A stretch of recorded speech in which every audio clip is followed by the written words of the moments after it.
Good morning friends. இன்றைக்கி July 3rd.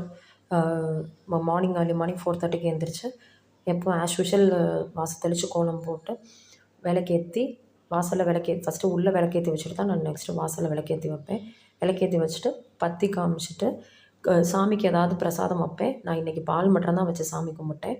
சாமி கும்பிட்டு முடிக்கும் போது 5:30 ஆகிடுச்சு. ஸோ நெக்ஸ்ட்டு நான் என்ன பண்ணுவேன் அப்படின்னா, எப்போது டீ போடுவேன். இன்றைக்கி என்ன பண்ணேன்னா, சாமிக்கிட்ட இருந்த பால் அதை எப்பயும் வேஸ்ட் ஆகிடும் வச்சான்னு சொல்லிவிட்டு அதை எடுத்து டீ போட்டு குடிச்சிட்டு பிரேக்ஃபாஸ்ட்டு செய்ய ஸ்டார்ட் பண்ணிட்டேன்.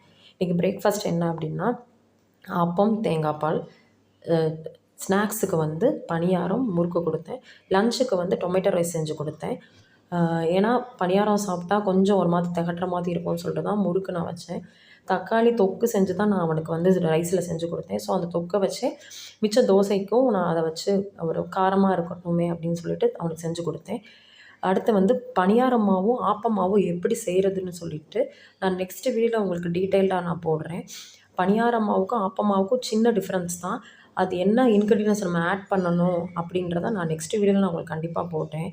இன்றைக்கி உங்கள் குழந்தைங்களுக்கு என்ன நீங்கள் ஸ்நாக்ஸ் செஞ்சு கொடுத்தீங்க, என்ன பிரேக்ஃபாஸ்ட்டு செஞ்சீங்க அப்படின்றத நீங்கள் கமெண்ட்டில் எனக்கு சொல்லுங்கள். ஏதாவது டவுட்டு இந்த ஆப்பமாவு செய்கிறத பற்றி உங்களுக்கு வீடியோ போடணும் நெக்ஸ்ட்டு வீடியோவில் நான் போடுறேன். தேங்க்யூ. பாய்.